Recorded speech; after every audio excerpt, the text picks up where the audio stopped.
नमस्कार, मैं कनिष्का और आप देख रहे हैं विजडम न्यूज। आम आदमी पार्टी के नगर निकाय चुनाव में बेहतर प्रदर्शन किया 100 से अधिक उम्मीदवार अब आम आदमी पार्टी में जीत चुके हैं, तो वहीं लगता है कि अब ये मुश्किलें उनके लिए दोबारा से शुरू हो गई हैं। बीजेपी की सरकार सतेन जैन को भी जड़ से उखाड़ फेंकना चाहती है। बड़ी ही कटु नीति का उपयोग कर रही है सरकार। आजकल आम आदमी पार्टी को निशाना बनाने का कोई मौका नहीं छोड़ रही है। ऐसे में मनीष सिसोदिया शिक्षा मंत्री और सतेन जैन पूर्व स्वास्थ्य मंत्री दोनों को ही अपने जाल में फंसाना चाहती है।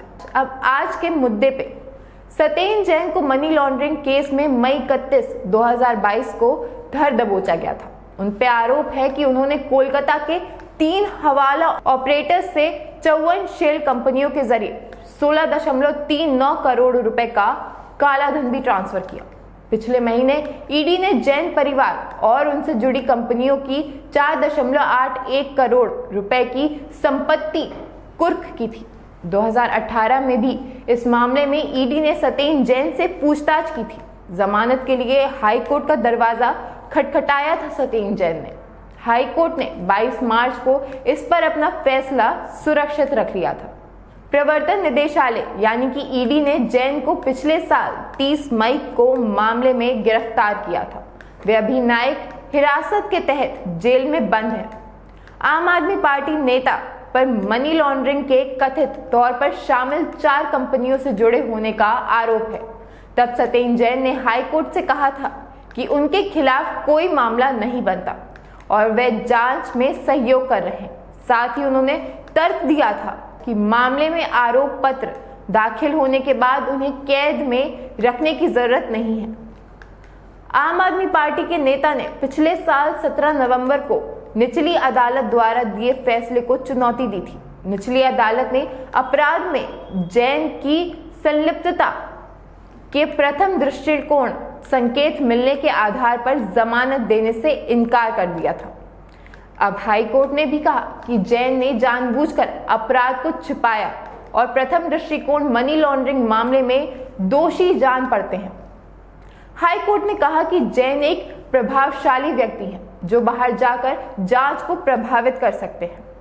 हाई कोर्ट ने मामले में अंकुश जैन और वैभव जैन की जमानत अर्जियां भी खारिज कर दी हैं। ईडी ने कहा कि सुशील कुमार जैन और जगदीश मोथा ने बैकडेट दस्तावेज तैयार किए थे। वैभव जैन ने इस बात को अपने बयान में स्वीकार किया है। दिल्ली हाई कोर्ट में सतेन जैन की जमानत पर मंगलवार को होने वाली सुनवाई के दौरान सतेन जैन के वकील ईडी की दलील पर अपना पक्ष रखेंगे। पिछले दिनों हुई सुनवाई पर दिल्ली हाई कोर्ट में ईडी की तरफ से कहा गया था कि आरोपियों के बयान में ये पता चलता है कि जैन की फंड ट्रांसफर करने के बारे में सब कुछ जानते थे। ईडी ने कोर्ट में कहा था कि शेल कंपनियों में साल 2015 और साल 2016 में 1.5 करोड़ रुपए की एंट्री सतेन कुमार जैन के द्वारा की गई थी।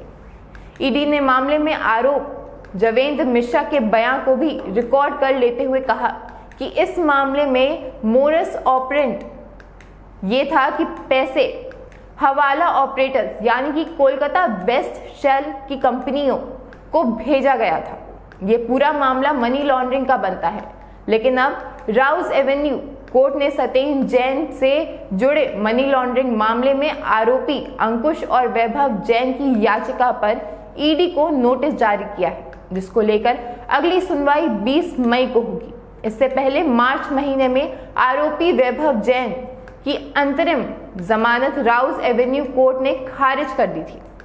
ईडी ने वैभव की अंतरिम जमानत का विरोध किया था। इसके साथ ही ईडी ने वैभव की जमानत याचिका की मेटेनेबिलिटी पर भी सवाल उठाया था। दरअसल वैभव जैन को अपने एक रिश्तेदार के गृह प्रवेश कार्यक्रम में शामिल होना था, जिसके लिए उसने कोर्ट में अंतरिम जमानत की मांग की थी और कोर्ट ने उसकी जमानत को खारिज कर दिया था।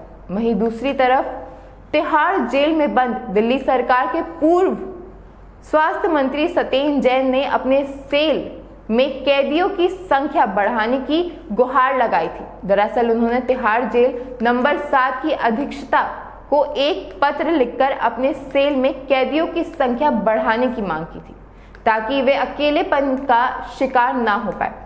इसी के साथ सत्येंद्र जैन ने चिट्ठी लिखकर ये मांग की थी कि उनके साथ एक से ज्यादा कैदी रखे जाए। वहीं सत्येंद्र जैन ने कहा कि उनके मनोचिकित्सक ने अकेले ना रहने की सलाह दी है, जिसके लिए वो ये मांग कर रहे हैं। तो यही थी आज की खबर। उम्मीद करते हैं कि आपको हमने पूर्ण रूप से सारी जानकारी दी हो। मैं कनिष्का अग्रवाल, विजडम न्यूज से। हमारे न्यूज चैनल की टैगलाइन है, ना इधर ना उधर, सच की डगर। हम अपनी टैगलाइन के आधार पर खबरों का विश्लेषण करते हैं और आप तक सटीक जानकारी पहुंचाने का पूरा प्रयास करते रहे। तो हमारे चैनल को लाइक, सब्सक्राइब, कमेंट करना ना भूलें। धन्यवाद।